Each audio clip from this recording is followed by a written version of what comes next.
Hola, ¿cómo están?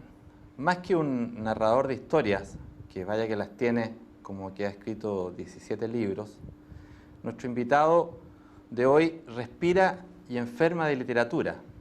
Soy literatura, ha dicho, emulando a Franz Kafka, uno de sus reiterados personajes literarios. Ese encadenamiento a la escritura y a su desasosiego queda muy patente en su reciente libro Bartleby y compañía. Vamos a tener el gusto de compartir la conversación en Off the Record con el escritor barcelonés Enrique Vila Matas. Su notable imaginación y talento narrativo, traducido en novelas, relatos, artículos periodísticos y ensayos literarios, en un juego entrecruzado de géneros, de crónica y ficción, así como su fuerte presencia pública en conferencias y medios de prensa, han llevado a definirlo como el escritor minoritario más conocido en su tierra. Fuera de España, cuenta con un grupo significativo de admiradores casi fanáticos de su obra. Sucede ello en Portugal, Francia, México y también en un grupo de chilenos artífices en este su primer viaje a nuestro país. No es casual, su gran libertad narrativa lo aproxima más a algunos escritores latinoamericanos que a una tradición narrativa realista española. Explorar en su obra implica encontrarse con un particular universo literario en que entre tantos, juntos a Kafka, Rimbaud, Salinger, Gombrowicz, Melville, cohabitan Borges, Rulfo, Bioy Casares, Bryce Echenique, también Monterroso, Pitol, César Aira y nuestro conocido Roberto Bolaño. La asesina ilustrada, historia abreviada de la literatura portátil, Una casa para siempre, Suicidios ejemplares, Hijos sin hijos, Lejos de Veracruz, El viaje vertical y la reciente Bartleby y compañía, son algunos de los títulos de su narrativa más destacados a los que, para completar una visión más cabal de su creación, habría que agregar sus colecciones de artículos y ensayos literarios contenidos en El viajero más lento, El traje de los domingos, Para acabar con los números robados y Desde la ciudad nerviosa. Encontrarse con su literatura implica la posibilidad de contagiarse con la fascinación del desasosiego del escritor que ha descubierto la esencia de su quehacer. Algo de eso pienso que va a quedar entre ustedes y nosotros cuando conozcamos algo más de este escritor que decidió por esa vocación cuando vio a Mastroianni actuar en la película La Notte de Antonioni. En un minuto comenzamos a saber de Enrique Vila Matas. Hola Enrique, bienvenido. Hola. Enrique, en este libro, Desde la ciudad nerviosa, que es un libro de crónicas tuyas, aparece el relato de lo sucedido en torno a una conferencia que diste en Barcelona en el marco de un ciclo dedicado a cine y literatura, que se titula Mastroianni sur mer. Y en ese texto es de donde sabemos que fue viendo el papel de Mastroianni en esa película La Notte de Antonioni que tú sentiste que lo tuyo iba a ser la escritura. ¿Cómo fue esa experiencia? Como generalmente siempre a los escritores les hacen esa extraña pregunta de ¿por qué escribe? Que ya se sabe que es una pregunta que no se hace a un arquitecto, ingeniero, médico o farmacéutico. Yo antes, ¿por qué escribe? En realidad ni lo sabía. Cuando me lo preguntaba por primeras veces no sabía. Después decidí contestar escuetamente para que me lean. Y luego un día me empecé a remontar en mi pasado, de pasado adolescente, y me acordé, sin que necesariamente eso sea obligatorio creer que es el origen exacto ni mucho menos de mi educación literaria, pero me acordé de la fascinación del personaje de Mastroianni en La Noche de Antonioni, porque era escritor y estaba casado con Jean Moreau. Yo quería ser alguien en la vida y pensaba que ser escritor podía ser interesante. Por otra parte, buscaba novia o mujer y no tenía. Claro, este hombre, Mastroianni en la película, tenía en realidad las dos cosas que más perseguía. Una mujer fantástica, que era Jean Moreau, y era escritor. Y de ahí surge un poco mi idea inicial de convertirme en escritor. Sin embargo, yo no tenía ni idea de que para ser escritor había que escribir. Y ahí viene el gran lío, es decir, el momento en que descubro que hay que escribir para ser escritor. Y me doy cuenta como dice también Truman Capote en un prólogo famoso, que hay una distinción entre escribir y escribir bien. Pero luego hay una distinción cuando uno descubre que hay distinción entre escribir bien y muy bien, escribir muy bien o ser genial, etcétera, ¿no? Y claro, quedé empantanado en la historia de la escritura, hasta el punto de que en un artículo que he publicado hace poco lo titulo "Para escribir hay que dejar de ser escritor". Y me explico, es decir, hay que dejar de pensar en el rol social del escritor, que era en realidad lo que a mí me había fascinado en la película de Antonioni, y más bien lo que hay que hacer es escribir, que es un asunto muy complicado y que cada vez se me complica más. Sí, ahí yo después te quiero volver sobre hay un párrafo en en esa misma conferencia tuya sobre la esencia del escritor que quisiera volver. Ahora, en el mismo relato aparece una suerte de reflexión encadenada, porque a ti te preguntan para esa conferencia qué película elegirías para ilustrar esa conversación y dices, sostiene Pereira. Ahora, en ese momento tú habías escrito recién, o no sé los tiempos, pero estabas con la película El viaje vertical. Hay un parentesco entre los personajes de Sostiene Pereira y Federico Mayol del viaje vertical. Sí, por eso elijo algo que no me despiste del libro que estoy escribiendo. Y en El viaje vertical es la toma de conciencia de un personaje anciano que es despedido por su mujer el día siguiente de cumplir las bodas de oro. La mujer le pide que se vaya de su vida y de Barcelona para poder saber quién es ella en realidad, quién es ella misma, ¿no? Que no la ha podido saber después de 50 años de matrimonio. Y ahí se inicia un peregrinaje de viaje por parte del protagonista, expulsado de su casa de toda la vida por su mujer y de Barcelona. Y hay una toma de conciencia de que se puede cambiar de vida a cualquier edad. Y este hombre lo descubre en El viaje vertical. Y había pues un paralelismo con la toma de conciencia de Pereira en la novela de Tabucchi, y de hecho, mientras escribía El viaje vertical, escuchaba la música de la banda sonora de la película, que es muy buena porque es una banda sonora en la que se va puntuando los cambios de ritmo de una conciencia que se va despertando. El viaje vertical en realidad no se parece nada a Sostiene Pereira, pero sí hay que, cuando se escribe, yo pienso, al menos en mi caso, siempre tengo algún punto de reflejo al que intentar orientarme, algún libro que me sirva de orientación, sabedor siempre de que en realidad, por mucho que intente tener como punto de mira un libro concreto o dos, después el libro mío será distinto por completo, porque naturalmente saldrá la personalidad que cada uno tiene y que es distinta a la de todos los demás, ¿no? Y ahora me he perdido un poco como Pereira en Lisboa explicándote esto, pero digamos, claro, iba a preguntarte qué me has preguntado. No, a propósito de esto de las identificaciones, esta inicial tuya, sí, que recordabas con Mastroianni. Mastroianni mismo dice, después de haber hecho Sostiene Pereira, yo quiero ser Pereira. Tú en algún minuto querías ser de alguna manera la sombra de Tabucchi, el autor de Sostiene Pereira. Ahora, sí, y al mismo tiempo quería ser la sombra de Mastroianni, el querer ser como él, y ahí se mezcla. Ahora, ¿cómo este cuento de las identificaciones con diversos personajes a través de la historia? Porque también recorriendo, sobrevolando algo de tu escritura, está el momento en que es Juan Ramón Jiménez, el personaje que te toma más quizás como... Quizás porque, claro, yo empiezo a escribir después de la noche de Antonioni, con 16 años, y lo que tengo, digamos, más a mano, dentro de la poca información que tengo en realidad literaria, pues es la poesía española, la generación del 27 y Juan Ramón Jiménez. Y digamos que mis primeros textos literarios salen un poco de estas lecturas de la poesía de la generación del 27 española de Jiménez. Luego, naturalmente, eso me conduce a escribir poesía, y esa poesía no se ha publicado nunca, pues es poesía adolescente, pero mi iniciación a la literatura es poética, ¿no? Ahora, hay un salto en el tiempo en lo que te voy a preguntar, porque ya en esta misma reflexión que haces tú en esa conferencia, hablas sobre lo que es la esencia de escribir, y dices por ahí que escribir vale la pena, bien vale una misa, aparte diciendo. Y ahí, yo te decía antes que hay un párrafo que a mí me llama mucho la atención, y te quiero molestar primero de que lo leas, porque creo que traduce mucho ese pensamiento tuyo, que este párrafo que está acá. sobre lo esencial del escritor. Lo esencial, en cualquier caso, para un escritor es descubrir pronto que lo importante no es ambicionar la fama o el ser escritor, sino escribir.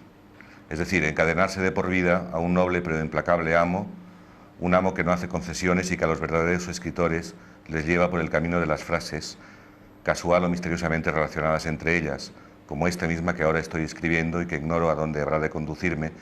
Tal vez me lleve a terminar escribiendo el nombre de Pereira y a saber entonces que el fragmento ha terminado.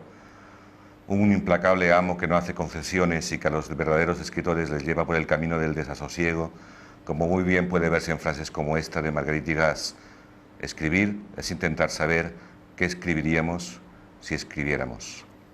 Claro, y además, bueno, ya que he leído esto por sorpresa, tengo que decir que esta frase de Marguerite Duras, escribir es intentar saber qué escribiríamos si escribiéramos, es mía, no es de Marguerite Duras.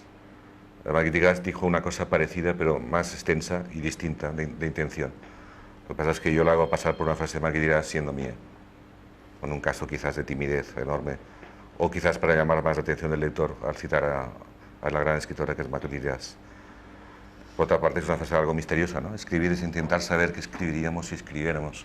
Significa que no escribimos, entonces, ¿no? Bueno, se puede entender de muchas maneras. Quizás está todo por escribir y me refiero a esto, ¿no?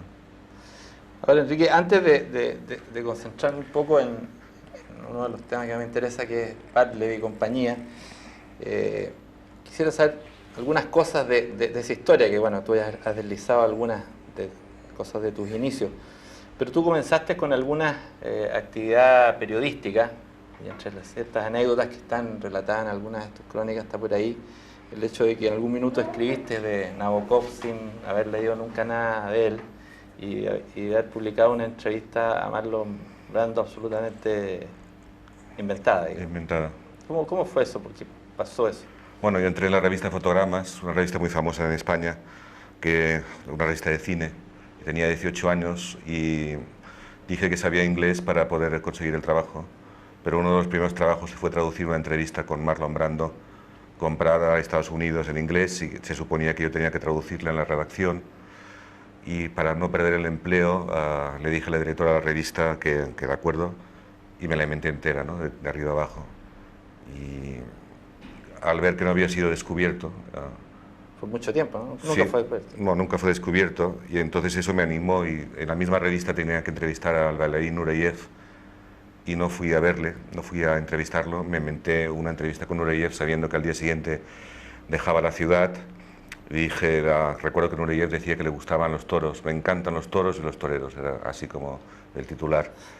Y yo conté con esto, que Nureyev se iría, y yo recuerdo que en un bar de Barcelona oí una conversación a mi lado, que era el escritor Terence Moix, que decía a un amigo suyo, yo entonces no conocía al escritor Terence, le decía: ¿has visto qué cosas más raras y estúpidas dice Nureyev en esa entrevista? Entonces yo me ofendí porque naturalmente me sentía el autor de la entrevista de mis 18 años. Luego seguí entrevistando, haciendo falsas entrevistas, como a Patricia Highsmith más adelante, que en vista de que ella solo me contestaba sí y no, y cuando contestaba algo más largo, ya lo había dicho en todas las demás entrevistas que conocía de ella, decidí que ella me hiciera unas declaraciones sobre su vida privada escandalosas, y así la publiqué en una revista de Barcelona, que yo creía que iba a ser un bestseller esta entrevista por todo lo que me decía, impresionante, pero era una revista de poca difusión y pasó desaparecido. Y nada, pues lo que ocurre en estos casos es que de repente están empezando a salir entrevistas inventadas conmigo ahora, y me las envían a casa. Están devolviendo la mano. Sí, empezaron unos jóvenes de una revista de Vilanova y Geltrú, que es un pueblo al lado de Barcelona, que hacen una revista que paga el ayuntamiento de ese pueblo, y me enviaron una entrevista alucinante en la que hago unas declaraciones que a mí no me importa que se lo inventen todos, salvo que había un momento en que me decían: ¿a usted le preocupa no vender tanto como Antonio Gala? Y yo decía: no, eso le preocupa a mi editor, que se preocupe él. Y naturalmente yo pensé que tenía que avisar al editor que supiera que yo no había dicho esto, ¿no? Es el único riesgo que hay en este tipo de entrevistas inventadas. Y de pronto ahora en Guadalajara, México, me he encontrado también que directamente en un periódico de la ciudad de Guadalajara había media página con una entrevista larguísima en la que decía yo cosas que no recuerdo para nada haber dicho, y que obviamente también se habían tomado el invento por la mano, ¿no? Y así estoy, ahora a merced de las entrevistas inventadas. A ver, Enrique, con Suicidio de Ejemplares, tú de alguna manera exploras un tema que en otro sentido, de alguna manera, se toma en Bartleby, que es esta decisión de preferir, claro, es distinto preferir no escribir que preferir no vivir, aunque hay Sí. algunos Bartleby quizás como Sí, Hemingway pero que sí se, es que cierto se que es lo topan. más parecido. Ahora, ¿qué pasa? ¿Cuál es tu relación con esa decisión del suicidio? Asumiendo que hay personajes como Faulkner que dice que si un escritor llega a la perfección, solo le queda el suicidio como camino. Sí, es cierto además que son, porque con Bartleby y compañía en España más bien lo comparaban con la historia abreviada de la literatura portátil, un poco por los Bartlebys, los Shandys del primer libro. Sin embargo, se parece más Bartleby y compañía a Suicidios Ejemplares, porque los dos son libros que investigan, como tú has dicho, uno sobre el tema del suicidio, las diversas causas por las que alguien se quita la vida, y que eso fue una investigación que hizo a lo largo del libro, y en Bartleby pues se investiga el por qué se deja de escribir. Y efectivamente hay un parecido bastante... tanto en un libro como en el otro me di cuenta de que los motivos eran tan variados e infinitos que era muy difícil de abarcar los distintos motivos tanto de suicidas como de Bartleby, o sea, de escritores que dejan de escribir, ¿no?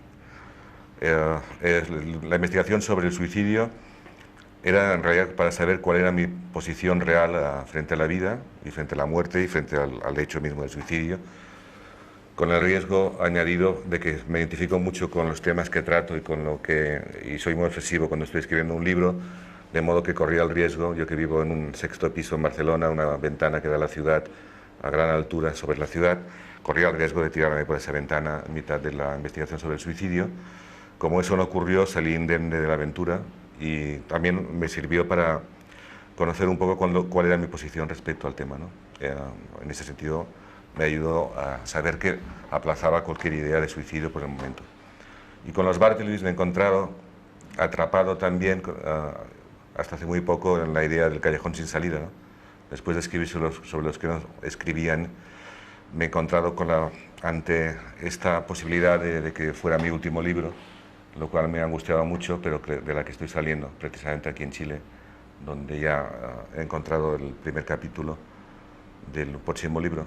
El segundo capítulo ya estaba escrito, que era lo que yo creía que era el primer capítulo, pero del próximo libro, que tiene un título provisional, que es El mal de Montano, se inicia cerca de Valparaíso. A propósito, esta primera vez que tú te encontrabas con el Pacífico, ¿no? Sí, y por otra parte yo busco territorios, geografías distintas para los diferentes libros, simplemente porque hay que colocar lugares y nombres de ciudades tanto inventadas como no por nada más. Es decir, en realidad mi literatura creo que siempre está situada en todas partes del mundo. Yo creo que los hombres todos somos iguales y por lo tanto lo que sí quedará el decorado distinto que hasta ahora no había aparecido, que es el decorado de la mirada hacia el Pacífico, que es la primera vez que lo veo, ¿no? No significa nada más que esto, que busco nuevas geografías y nuevos espacios donde situar las acciones, pero en realidad lo que me interesa no es el paisaje o el lugar o el país, porque para mí todos los países son uno, en este sentido con sus diferencias, pero me considero ciudadano mundial, ¿no? Ni catalán ni barcelonés, como decía Gombrowicz, que era polaco. Cuando escribo no soy ni chino ni polaco, pues en mi caso es lo mismo, ¿no? En este sentido, de momento en el primer capítulo soy de Valparaíso y en el segundo soy de una ciudad de Francia, que es donde se desarrolla el segundo capítulo, que es a donde viaja el narrador después del primer capítulo chileno. Enrique, tú mencionabas recién la historia abreviada de la literatura portátil que publicaste en el 85, que refiere a esta conjura Shandy. Ahora, eso que identifica a un grupo de escritores, filósofos, pintores, entre los que hay un personaje que tú recurres siempre con Marcel Duchamp, hay un parentesco, obviamente, con Bartleby, aunque los sentidos de los grupos y las disyuntivas de los grupos son tan distintas, una más, obviamente, más optimista, sí, y la otra del callejón sin salida. El grupo Shandy, desde luego, es más juvenil y más alegre, viaja con mayor felicidad. El grupo Bartleby tiene más atracción por la nada y el vacío, ¿no? Pero ahí en los dos el tema central, el protagonista y el escenario es la literatura misma, es Sí, en realidad yo los imagino en una bicicleta con dos sillines, delante de los Shandys hacia el futuro y detrás los Bartlebys hacia el pasado y la nada. Ahora, Bartleby y compañía, volviendo a esta idea del suicidio, implicó una investigación tuya, porque aquí en Bartleby y compañía hay cerca de 80 casos, entiendo que son pocos los que son inventados. En Bartleby inventados hay 5 solo. Claro. Ahora, en esto, bueno, para los que no lo hayan leído o no conozcan la historia, ¿no es cierto?, refiere al personaje de la novela de Melville, este personaje que el copista, quitado absolutamente huya, que ante cualquier requerimiento contestaba, preferiría no hacerlo. Ahora, este es un relato, vamos a conversar de esto en el segmento que viene, pero yo encontré en El viajero más lento un relato tuyo corto donde de alguna vez se anticipa el tema. ¿Este es algo que tú venías masticando hace muchos años? Es cierto, es así, pero lo que es curioso es que yo escribí el libro sin acordarme para nada de este artículo que tú me dices, y que lo encuentro casualmente porque tengo que tomar un momento de viajero más lento para un asunto que me habían pedido, un resumen, y entonces me encontré, claro, que ya lo había tratado entonces, 15 años antes, ¿no? El tema de Kafka, el tema de Walser, el tema sobre todo de Bartleby, que prefieren no hacerlo, ¿no? Creo que ese artículo además se llama, que es el último del libro, ¿no? Preferiría no hacerlo, es curioso, lo anticipa, pero te lo juro que realmente escribí el libro sin acordarme que había escrito este artículo. Y luego, claro, cuando lo leo veo que coincide muchísimo, pero esto no tiene por qué ser nada extraño. Todos los que escribimos sabemos que muchas veces todos los temas están ahí larvados, en muchos casos de años, y van surgiendo, ¿no? Y esperan su momento oportuno para surgir del todo. Ahora, ¿cómo te surge esa obsesión por la desconfianza en el lenguaje que ataca a personajes tan notables de la literatura? ¿Dónde empieza como tú qué es lo que te llama la atención, que empiezas a juntar esta cantidad de situaciones? Sí, por la carta de Lord Chandos, que inaugura un poco, y el caso de Rimbaud, básicamente. Rimbaud, joven, que a los 20 años deja la literatura, lo cual siempre me inquietaba, o el caso distinto, Mallarmé, de la misma época, viviendo 80 años en París, escribiendo y sedentario. La oposición entre el escritor que escribe toda la vida y entre el escritor que lo deja enseguida, o lo deja en su momento y se queda tan tranquilo. Y para alguien que descubre, en la época en que descubrí a Rimbaud y Mallarmé, naturalmente siendo joven, esta disyuntiva, pues naturalmente a mí me inquietaba y me intrigaba mucho la de Rimbaud, porque yo aspiraba, claro, a Mallarmé.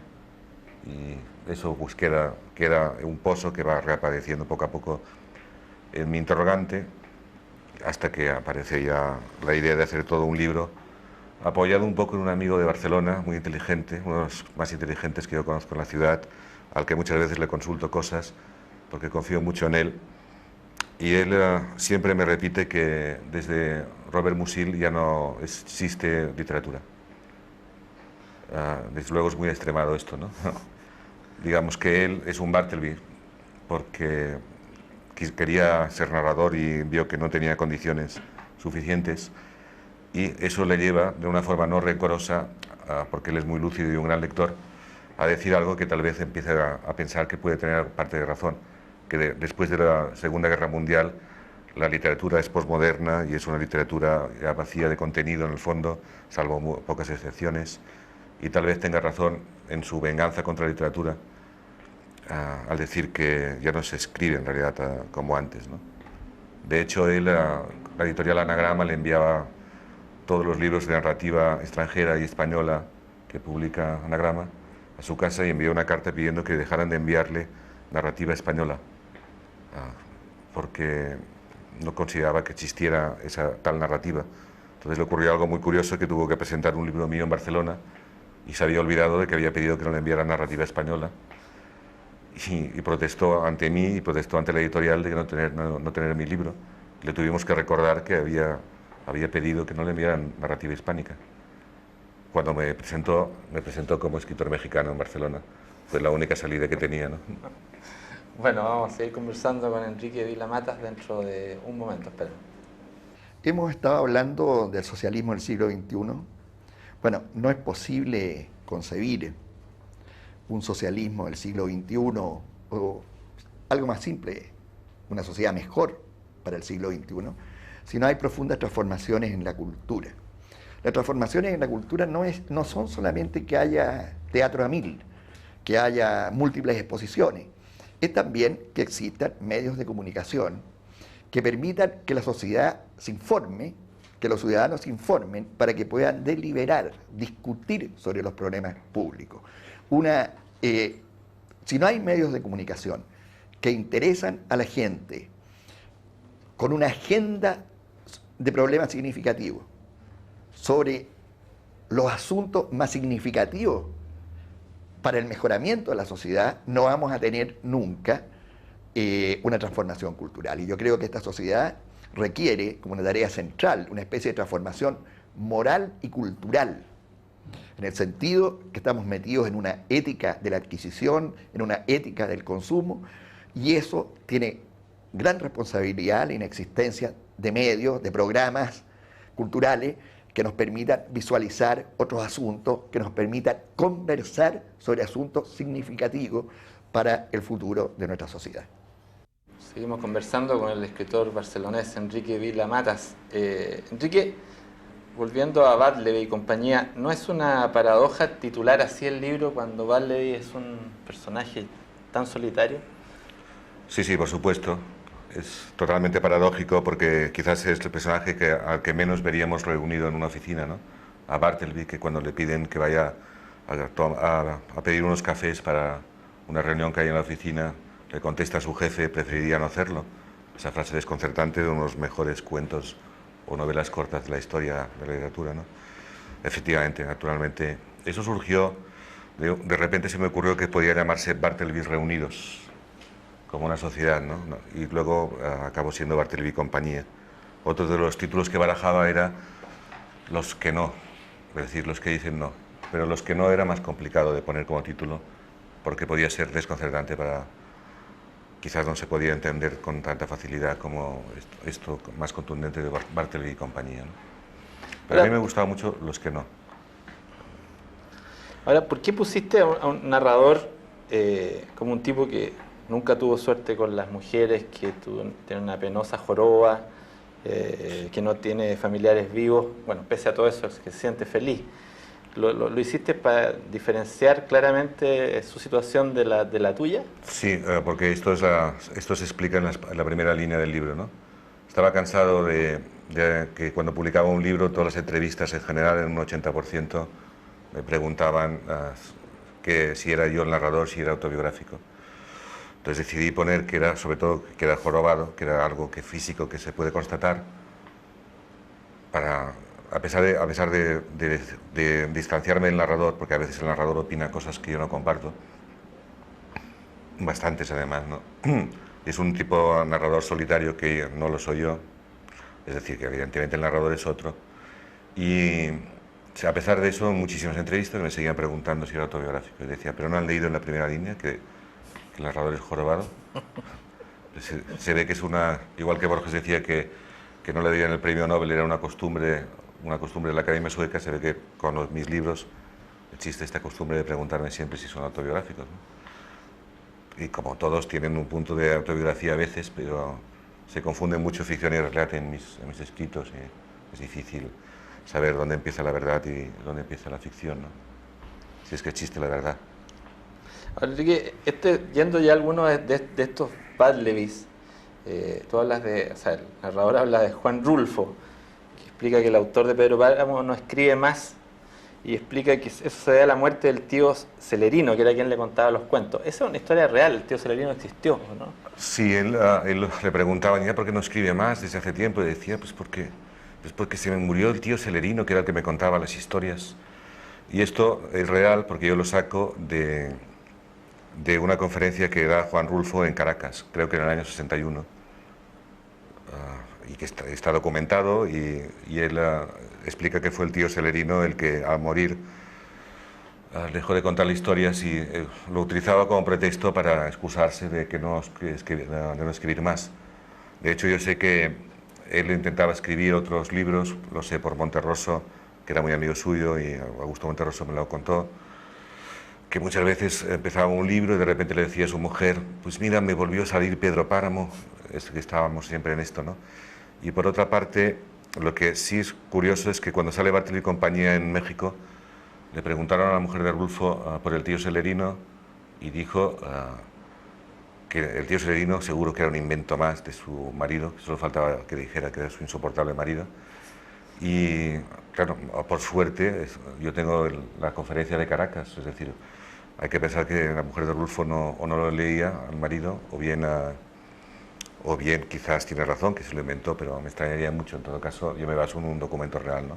Que es lo que decía en esa conferencia Juan Rulfo. Y tú señalas también que por un buen tiempo el tío Celerino de Kafka fue Goethe. Esa historia, ese relato de... Bien, es en realidad para decir que todo escritor Bartleby tiene su tío Celerino. Sí. Sí. Ahora, Rimbaud, Salinger, Hofmannsthal, con su famosa carta de Lord Chandos, van configurando ese relato de los a manera que está escrito a manera de nota de pie de página de un libro que no existe, ¿cierto? Ahora, esa investigación de toda esa cantidad de personajes literarios, donde tú mismo has dicho que solamente 4 o 5 o 6 son inventados. 5. Fue un trabajo que hiciste solo. ¿Cómo armaste tú ese Sí, trabajo? como todo lo que escribo está escrito a mano y con máquina eléctrica, sin ordenador, por lo tanto no hay computadora ni memoria digital, etcétera, lo que sea, sino memoria personal, de lecturas. Y fue una fiesta de medio año escribir este libro porque todo lo que me ocurría durante el día me remitía a lo Bartleby. Yo consultaba a amigos, a personas de la calle que no conocía, si sabían darme más datos sobre Bartleby, y encontraba Bartleby por todas partes. Encontraba todo tipo de gente que dejó de escribir. Y está hecho pues con una gran alegría porque era cada caso nuevo, lo analizaba, lo estudiaba, pasaba a otro, el fragmentario, la novela me lo permitía. Pero incluso cuando yo tenía que escribir mis artículos de prensa, que hago habitualmente, y me tenía que leer libros, por ejemplo, que me encargaban para mi trabajo profesional como periodístico, también en los libros que leía encontraba Bartleby, y entonces me aparecían por todos los lugares. Me di cuenta de que tenía que acabar el libro porque era infinito, y lo cerré en el momento que pensé que ya estaba acabado, sabiendo que quedaban tantos Bartlebys fuera que eran infinitud, ¿no?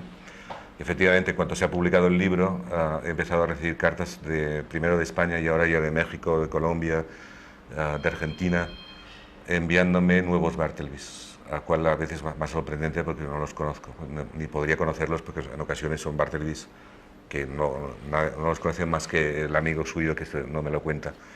Y pues claro, con los años quizás algún día alguien haga un libro que se llamaría El Bartleby de los lectores, porque yo guardo todas esas cartas que me envían y también me han parado por la calle en ocasiones, en Barcelona hace poco, cuando fui al supermercado al lado de mi casa, en un barrio donde nadie lee, a mi asombro me paró un joven y me dijo: usted es el autor de Bartleby y compañía, permítame que le diga que se le ha olvidado el Lazarillo de Tormes, porque el anónimo que escribió el Lazarillo de Tormes no escribió nada más.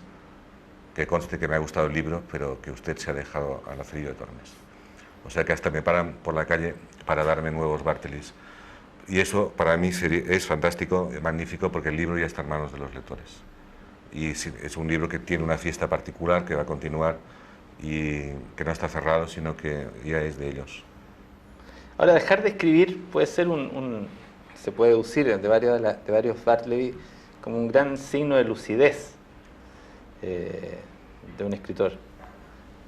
Ahora, en esta incursión que tú haces por estas historias, en donde hay historias que son muy dramáticas, otras que son muy divertidas, donde esta pulsión negativa ante la escritura está permanentemente presente. ¿A ti no viviste en algún momento la angustia de quedar atascado en ese dilema? Tal vez antes de escribir Bartleby y compañía, ¿no? Entonces yo escribo sobre los que dejan de escribir para poder escribir yo. Y en cuanto a la lucidez, efectivamente, si la lucidez lleva a no escribir. Entonces mi proyecto es tipo Samuel Beckett, que cada vez escribía más breve, más corto y más abandonando la obra lentamente. En mi caso, mi proyecto es esto, ir abandonando la obra muy poco a poco. Y de hecho, el libro que preparo surge de Bartleby y compañía, en cuanto que tanto el narrador como su hijo están enfermos de literatura. Tienen lo que llamo el mal de Montano, que es un mal, que es el nombre del hijo.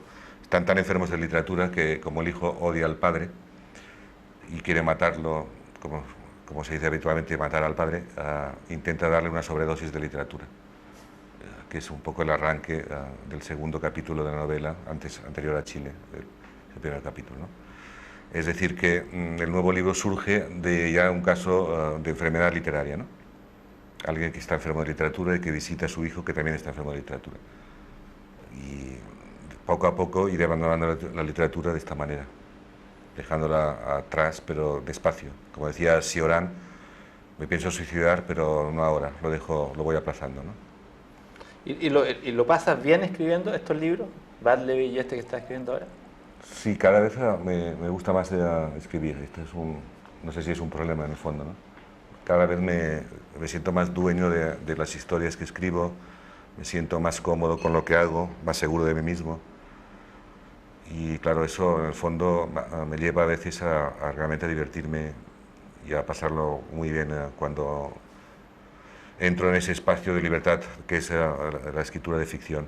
Y cada vez para mí es un espacio mayor de libertad. Ahora, leyendo, por ejemplo, desde La Ciudad Nerviosa, que reúne una parte de tus crónicas periodísticas, entre otras cosas se descubre esta aproximación tuya a escritores latinoamericanos y a personajes entre ellos personajes tan distintos como puede ser Monterroso, César Aira.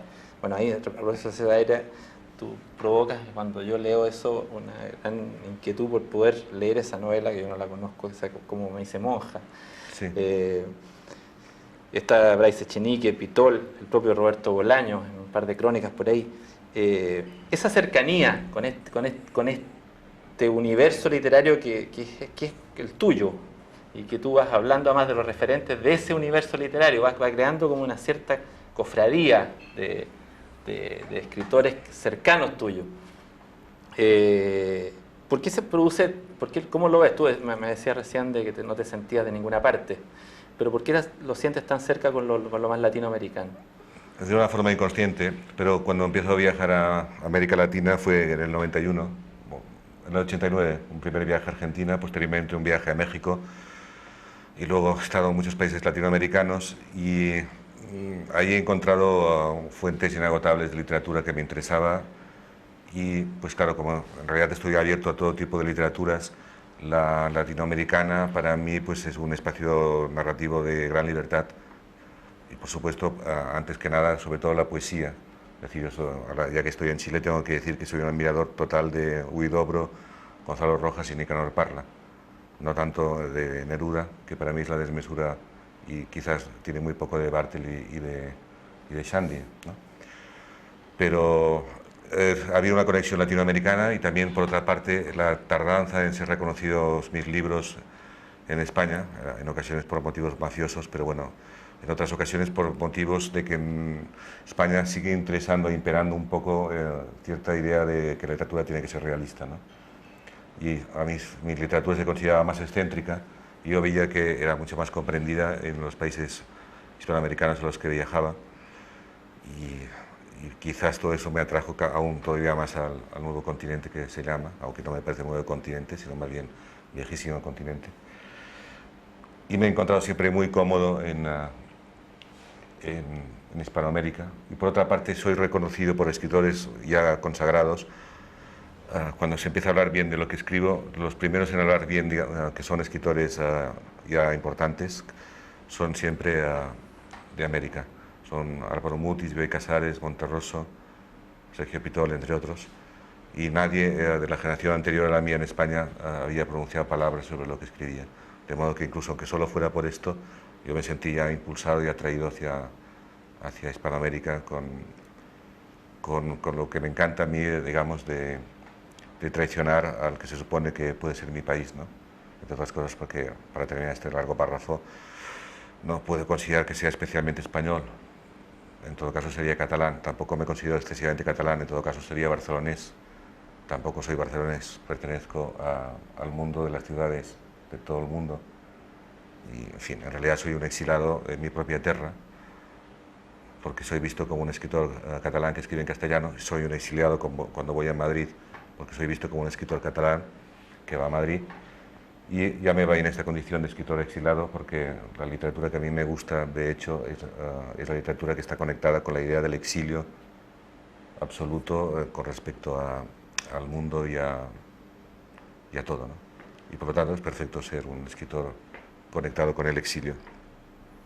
Llama la atención, sobre todo si comparamos con otros escritores que leemos o nos llegan, que tú no aparezcas con ningún premio, aunque corrijo porque no sé si será cierto, pero un amigo común, entiendo, contaba que había recibido un premio de los compañeros de colegio que te habían dado un premio con el tiempo, ¿no?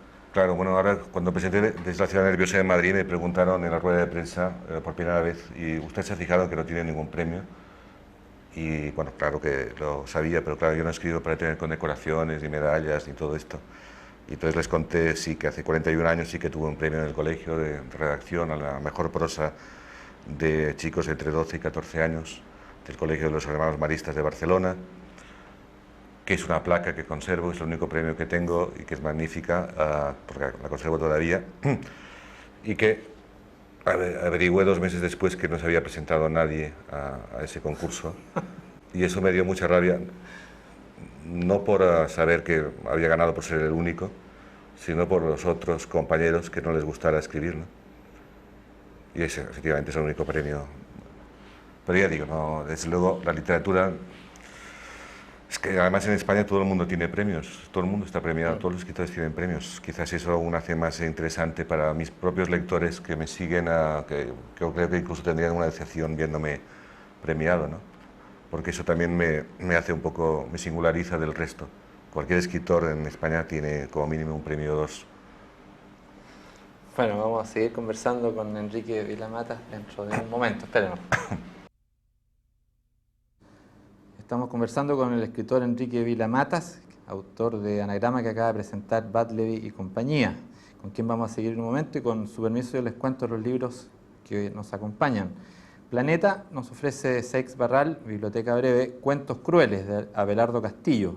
Las historias del narrador argentino fueron escritas en la década del 60 y con su persistente intensidad parecen anticipar un mundo de violencia y atrocidades que se hizo patente realidad en las décadas siguientes en el vecino país. Relatos como El Rito, Los Muertos de Piedra Negra y Requiem para Marcial Palma destacan por el filo de su particular crudeza. Titania Ediciones nos presenta de Susan Carroll la novela El Buscador de Novias. Un singular clérigo es el artífice del matrimonio que encuentra a 2 muy disímiles personajes, ambos con expectativas cerradas respecto de su cónyuge, ambos provenientes de mundos insospechados por el otro.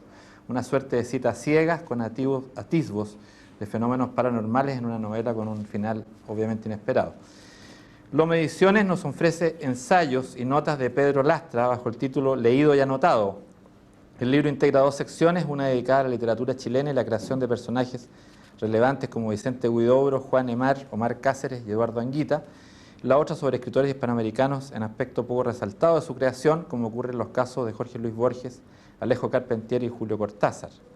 Fondo de Cultura Económica presenta el ensayo de Vivian Forrester, Una extraña dictadura, en que la también autora del premiado libro El horror económico retrata el ultraliberalismo que ordena el fenómeno mundial de la globalización como una dictadura sin dictador. Es la política ultraliberal la que a su entender ordena el funcionamiento y la lógica de un sistema que destruye la propia economía en beneficio de la especulación, priorizando el lucro por sobre el ser humano. Quiero agradecer el documentado e interesante libro de José Rodríguez Elizondo, El Papa y sus hermanos judíos, que ya está en librerías, y también la entrega de la poesía intencional del médico, músico y poeta Pablo López Rojas. Les recuerdo que parte de esta conversación con Enrique Vila-Matas se puede escuchar mañana lunes a las 8:30 de la mañana en el programa El Observador, que conduce el periodista Ricarte Soto en Radio Monumental, en la AM600.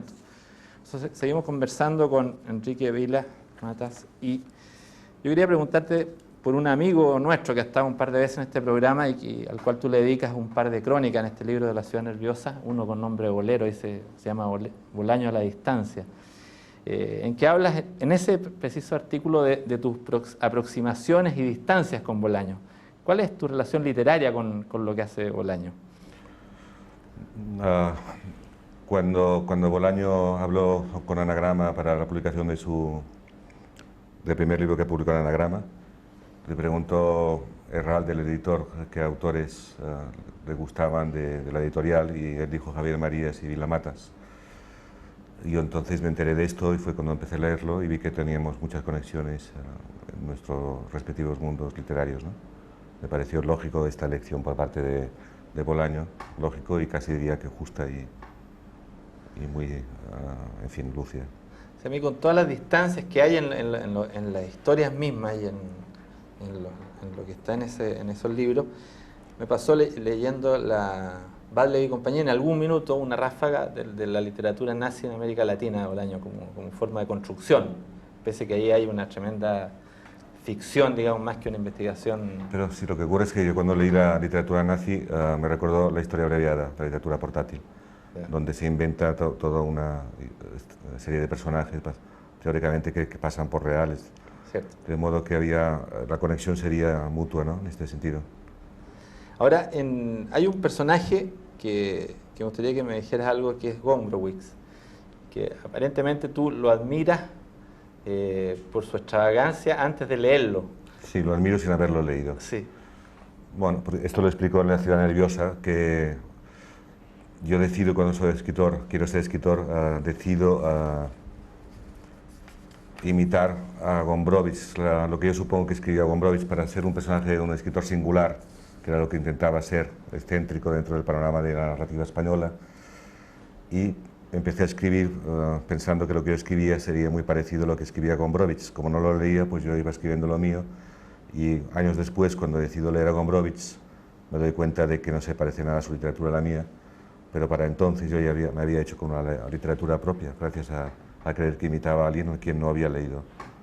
Esa es mi relación inicial con Gombrowicz. Hay una crónica bien curiosa para quien quizás vive esas relaciones en Chile, que tú hablas del arte de conocer jugadores de fútbol, y hablas por ejemplo, de la relación con Zubizarreta o Guardiola como jugadores de fútbol con tendencias intelectuales, algo que aquí no suele suceder. Sí, es como hago como una colección de amigos futbolistas que son intelectuales, sí. De hecho, por ejemplo, Pardeza, que era de la Quinta del Buitre, de butragueño, que vive en Zaragoza, que es un gran aficionado a la filosofía y con el que pues entablé amistad porque quiso conocerme y fui a Zaragoza y tuve una relación de encuentro magnífica con él. Posteriormente, por ejemplo, en el caso de Josep Guardiola, Pep Guardiola, el capitán del Barça, que por otra parte es mi equipo desde que nací, soy socio del Barça desde que nací, mi padre me inscribió como socio ese mismo día. Y Guardiola es un lector de lo que yo escribo y también manifestó su interés a través de los hermanos Trueba, cineastas que son amigos suyos, de conocerme. Le gusta mucho Lejos de Veracruz, concretamente, que lo había leído cuando cayó lesionado y empezó a leer mucho, como si fuera San Pablo cayendo del caballo, ¿no? Y pues quedé con Guardiola para conocernos. Yo creo que Guardiola debe ser conocido como futbolista para quienes sepan de fútbol, ¿no? Y él quería hablar conmigo de literatura y yo quería hablar con él de fútbol. Ahí se produjo un desencuentro al principio, porque naturalmente yo lo que quería conocer era historias del vestuario del Barça, de mi equipo, mientras que él quería hablar conmigo de una serie de escritores que quería preguntarme, ¿no? Y de todos modos el encuentro acabó resultando feliz porque nos hicimos muy amigos y mantenemos ahora una relación muy positiva por otra parte. Ahora, tú hablas de los lugares que escoges como espacios para tus historias, pero ahí se puede descubrir en tu libro una cierta fascinación por Portugal, en particular por Lisboa. Digamos que está también Oporto y está el Faro de Cascais, en fin, hay muchos espacios portugueses en eso. ¿Es Portugal un referente muy importante para ti como sí, espacio Lisboa, de vida?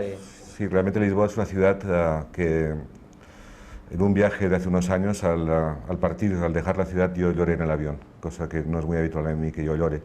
Lloré de emoción porque había reencontrado en realidad mi infancia. Lisboa me recordaba la Barcelona de posguerra, una ciudad anclada, Lisboa todavía en el tiempo, decadente, muy señorial, Me encantó la elegancia espiritual de los portugueses, que ya no existe en Europa. Todo un mundo perdido europeo que, sin embargo, todavía uno puede encontrar en Lisboa. Como, por ejemplo, grupos de hombres al atardecer hablando y fumando un cigarrillo en las esquinas. Yo esto lo veía en la posguerra en Barcelona, ¿no? Gente que todavía tenía tiempo para conversar en la calle. Y fue como un viaje a la Barcelona de mi infancia, y quizás por eso me emocioné al reencontrarla en esa ciudad, por otra parte tan cosmopolita, que es otro de los atractivos que tiene, por su pasado de puerto colonial tan importante. Y también, en Portugal, a Lisboa, se da la circunstancia de que mi primer viaje, sin embargo, a Lisboa fue cuando precisamente trabajaba en esta revista de cine Fotogramas, que fui contratado para intervenir como extra en una película de James Bond. ¿Ah, sí? Y cuando siempre en Lisboa me dicen, ¿es la primera vez que usted viene a Lisboa? Me preguntan. Yo siempre digo, bueno, la primera vez vine aquí como extra para el rodaje de una película de James Bond. Concretamente, la primera sin Sean Connery es la primera y única que hizo George Lazenby, el actor australiano que se casaba en la película James Bond. Y utilizaron a los corresponsales de prensa que fueron a Lisboa a cubrir la información como extras en la boda. De modo que ahora con el vídeo yo paro el momento de la boda y me veo convertido en un secundario de una película de James Bond, que es desde luego una de las cosas más raras que me han pasado en mi vida.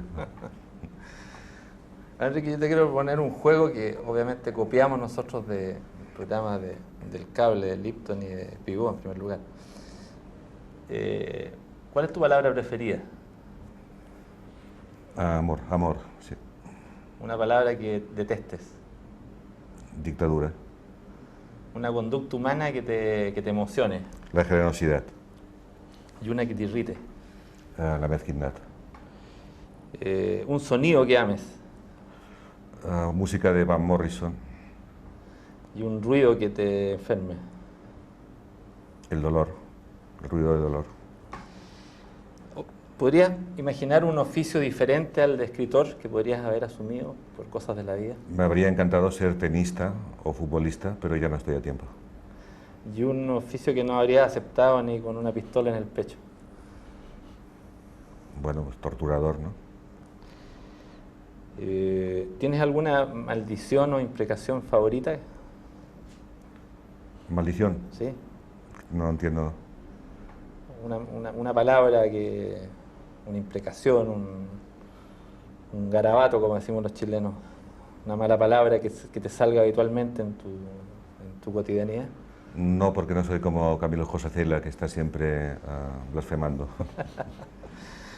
Y si asumiéramos que el cielo existe, ¿con qué palabra te gustaría que te recibieran? Bueno, yo ahí siempre pienso en aquello que decía Monterroso, qué lástima ir al cielo, porque desde el cielo no se ve el cielo, ¿no? Gracias. Ahora, tú ya me das una opinión sobre la narrativa hispana de esta narrativa marcada un poco por el realismo, pero en los españoles, ¿tú sientes algún parentesco con algún escritor en particular de este tiempo? Casi lo dejaría un poco para la crítica. Yo veo que ahora se me sitúa a veces en la onda de Ramón Gómez de la Serna y entonces se me sitúa al lado de Juan José Millás también, como escritores ramonianos, ¿no? Que teniendo en cuenta que Ramón Gómez de la Serna no es un autor que es muy celebrado en España, curiosamente mucho más celebrado en México, Argentina, que en Hispanoamérica que en España, ¿no? Bueno, podría ser que estuviera cercano a Millás, si tengo que dar nombres de españoles, porque yo creo que me acerco más a otros autores de otros países, y quizás también a Justo Navarro, un escritor español muy poco conocido que ha publicado Anagrama, que tiene un par de libros magníficos, uno que se llama La casa del padre, un escritor que estaría en mi onda. De hecho, a veces pienso que es mi doble y él piensa lo mismo de mí. Sí, hay algunas conexiones con algunos escritores, aunque creo que todos somos muy singulares, ¿no? Y que es muy difícil encontrar conexiones excesivas, pero bueno. Bueno, Enrique, ha sido un placer para nosotros tenerte aquí en Off the Record. Un placer también poder quedarnos con Bartleby y compañía y haber tenido por lo mismo, por buscar lo que no estaba acá, entre amigos, otros libros que nos abrieron un mundo que nos hace sumarnos dentro de ese grupo que te admira y que está agradecido que hayas pasado por primera vez por Chile. Ha sido un placer. Bueno, encantado. Gracias. Y a ustedes los esperamos el próximo domingo en una nueva emisión de Off the Record, ojalá con un personaje tan interesante como Enrique Vila Matas.